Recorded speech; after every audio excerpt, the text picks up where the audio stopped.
Hi there and welcome to another edition of the Ask Dr. Jack Show. We are here to answer the questions that you ask. I have a patient that came in this week and they were on their way to the hospital. They had to have a surgery performed, and although that's never a fun thing, they were kind of concerned about things that they had heard in people getting infections and things like that in the hospital. And so I did some real quick research and found a really awesome bit of information that everybody, I think, should be aware of. It is entitled "The Most Surprising Source of Germs in a Hospital Room." So what this study did was they started going around the hospital room and they swabbed everything from the guardrails to the toilet seats to the everything, looking for where the most germs were. And oh my gosh, did they find something in the room that was huge. So for instance, on the toilet flush handle, they found an average of 91 bacteria per site. However, the object in the room with the most had more than triple that number. You'll never guess what it was. Well, maybe you might. But it was the TV remote. That little gadget had an average of 320 bacteria. And worse yet is some of the worst bacteria were on there. Like, for instance, the Staphylococcus aureus.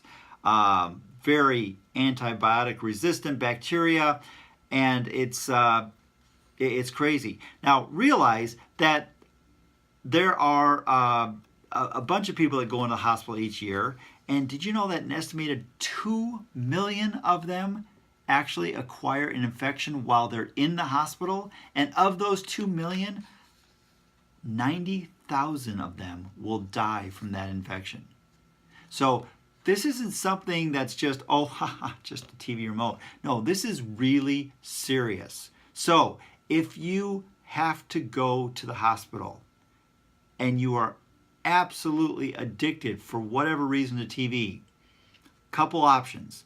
First of all, bring in an iPad, your own iPad. That's a great way to reduce the amount of bacteria that you're exposed to, because, hey, it's yours.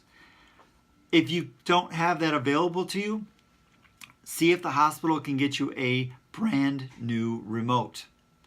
And if they can't, possibly you can wrap the one they have in a plastic bag and then zip tie it on the top so that it just completely consumed.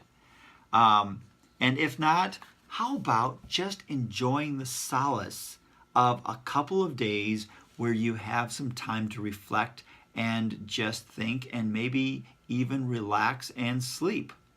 I don't think there's a single rerun out there that is worth the risk of death. So yeah, I know this kind of sounds funny and something to laugh at, but this is deadly serious.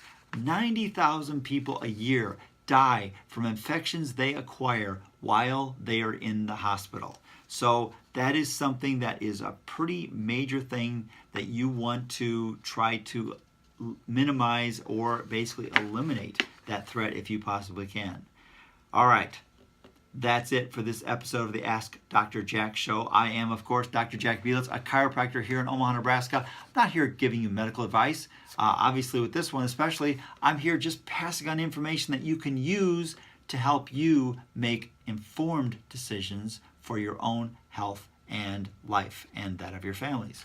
Hopefully, you are having an awesome day. If you have a question that you would like us to research, look up, email me at askdrjackb, that's BEE, @gmail.com, or email me, call me at 402-333-4848. The other option is just walk in the office and see and ask me the question yourself. I hope you have a beautiful day ahead of you, and I can't wait to see you on the next episode of the Ask Dr. Jack Show.